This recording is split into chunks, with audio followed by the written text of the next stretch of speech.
Sachez tout d'abord qu'il existe des règles communes à tous les passagers de la route, comme la limitation de vitesse, la limitation du taux d'alcoolémie dans le sang, l'interdiction de dépasser, etc., qui s'appliquent bien évidemment aux motards. Ainsi, les motards ne sont pas autorisés à emprunter les voies réservées aux vélos, les voies réservées aux transports en commun. Par ailleurs, il existe quelques règles spécifiques à la moto dont les plus importantes sont l'obligation pour le motard et son passager de porter un casque, l'obligation de circuler avec les feux de croisement allumés de jour comme de nuit. Lorsque plusieurs se déplacent ensemble, il leur est interdit de rouler de front, ils doivent rouler en file indienne et en respectant un intervalle de sécurité suffisant. Il est interdit de circuler ou de stationner sur les trottoirs. Si un motard est obligé de pousser sa moto à la main, il doit circuler près du bord droit de la chaussée dans le sens de la marche. Il est interdit de remonter une file de véhicules arrêtés à un feu rouge par la droite. Un motard est autorisé à remonter une file de véhicules arrêtés à un feu rouge par la gauche, si cela ne l'oblige pas de franchir une ligne continue, que la manœuvre ne gêne pas les usagers venant en sens inverse et qu'il ait la possibilité de se rabattre. Enfin, il est interdit de zigzaguer entre deux files ininterrompues de véhicules. Les risques inhérents à la conduite d'une moto, comme l'absence de carrosserie ou l'équilibre précaire de la moto, sont accentués lorsque l'état de la chaussée est défectueux. Aussi, le motard doit-il redoubler de vigilance à l'approche de certains panneaux. Chaussée glissante, risque de projection de gravillon, virage dangereux, ralentisseur, cassis ou dodane. Par ailleurs, il faut bien connaître les panonceaux de catégorie. En effet, ils signalent que le panneau qu'ils complètent s'applique uniquement à la catégorie d'usagers désignés. Il est donc important de distinguer les panonceaux suivants: motocyclette, cyclomoteur, cycle, véhicule dont le PTAC, soit le poids total autorisé en charge, n'excède pas 3,5 tonnes. Ainsi, cette signalisation montre un emplacement réservé au stationnement des motocyclettes.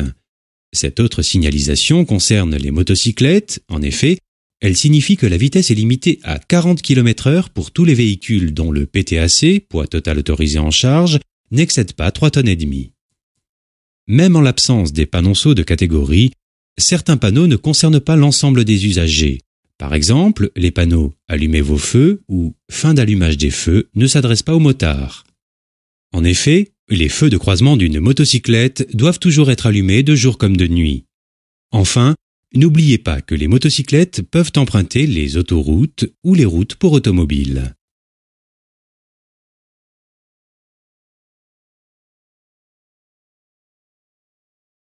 Le casque est l'équipement indispensable du motard et c'est d'ailleurs le seul équipement obligatoire.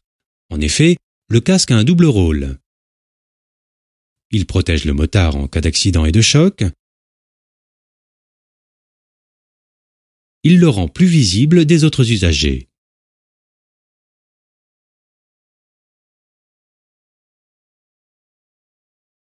Il faut donc choisir son casque avec attention et en premier lieu toujours vérifier qu'il comporte bien l'étiquette de conformité NF de couleur verte ou l'étiquette norme européenne portant la lettre E.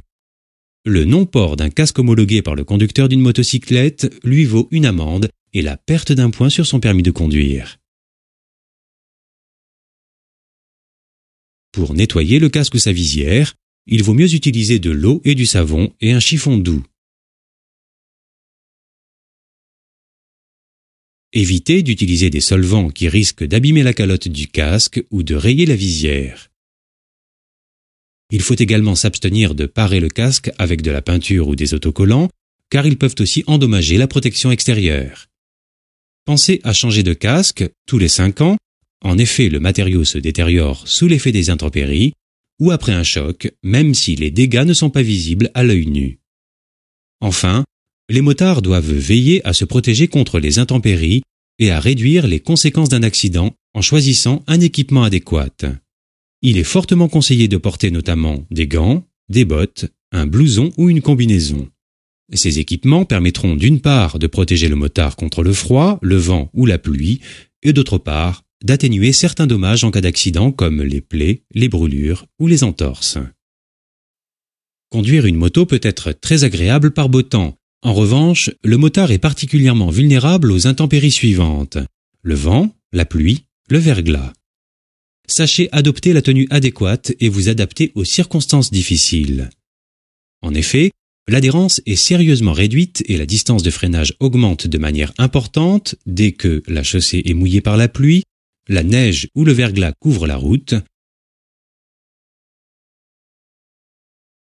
la boue, les gravillons, le sable ou les feuilles mortes rendent la chaussée glissante, la chaussée est déformée par un ralentisseur, des bosses ou des trous.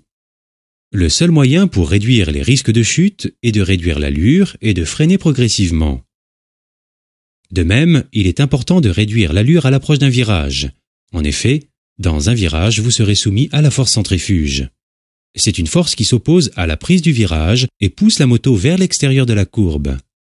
Elle est proportionnelle au carré de la vitesse. Si vous prenez le même virage 2 fois plus vite, la force centrifuge sera 4 fois plus grande. À la masse du véhicule, plus la moto est chargée, plus la force centrifuge sera importante.